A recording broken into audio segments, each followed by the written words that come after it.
श्री राम ही रक्षा करेंगे। यह कहानी है उस समय की जब आस्था और विश्वास ने प्रकृति के प्रकोप को भी मात दे दी।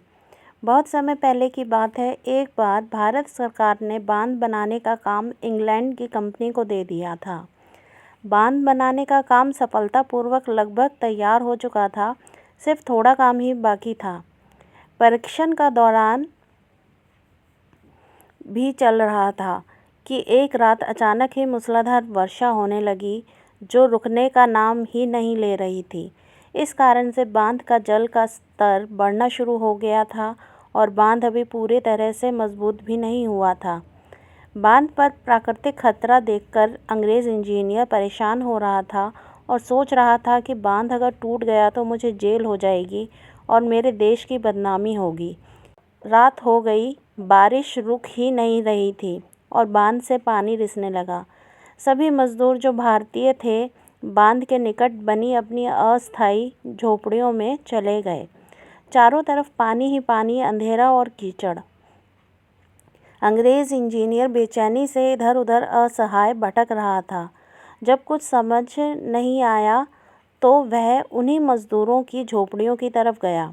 वहाँ उसने देखा कि एक मजदूर परिवार तस्वीर के आगे दिया रखकर कुछ गा रहा है। अंग्रेज़ इंजीनियर ने उनसे उस समय की परिस्थिति का जिक्र किया और पूछा कि तुम इस तस्वीर के सामने बैठकर क्या कर रहे हो। उस मजदूर परिवार ने बताया कि वह सब अपने भगवान श्री राम, सीता एवं लक्ष्मण जी की पूजा कर रहे हैं और आप भी इन्हीं राम को राम राम राम कहकर पुकारो, यही आपकी मदद कर सकते हैं। अंग्रेज़ इंजीनियर ने कहा कि बांध कभी भी टूट सकता है। मजदूरों ने कहा, हम तो प्रार्थना कर रहे हैं, तुम भी कर लो, अब तो हमारे राम ही हमारी रक्षा करेंगे।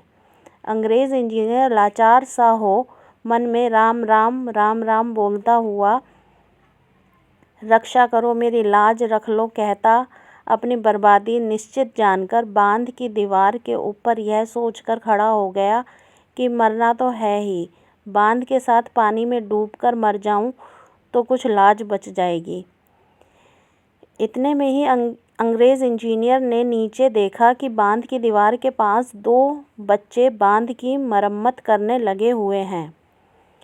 उसने उन बच्चों को आवाज़ लगाई कि वहाँ से बाहर आ जाओ, नहीं तो मर जाओगे। परंतु वह दोनों बालक मिट्टी का लेप लेकर बांध से पानी रिसने की जगह पर लगाते रहे।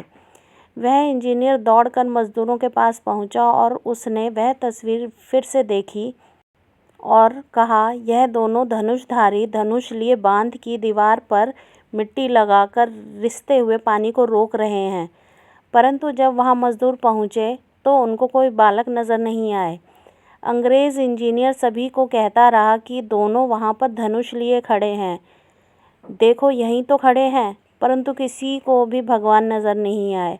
मजदूर समझ गए कि आज बांध की रक्षा स्वयं भगवान ने ही आकर की है। धन्य है यह अंग्रेज़ इंजीनियर जिसको भगवान के दर्शन हुए।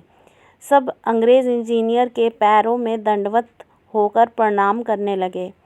अंग्रेज़ इंजीनियर के दिमाग पर इस घटना का इतना प्रभाव पड़ा कि उसने अपने देश की शान शौकत भरी जिंदगी का त्याग कर दिया और हिंदू धर्म अपनाकर सन्यासी बन गया और सन्यासी जीवन के सभी कर्तव्यों को निभाया।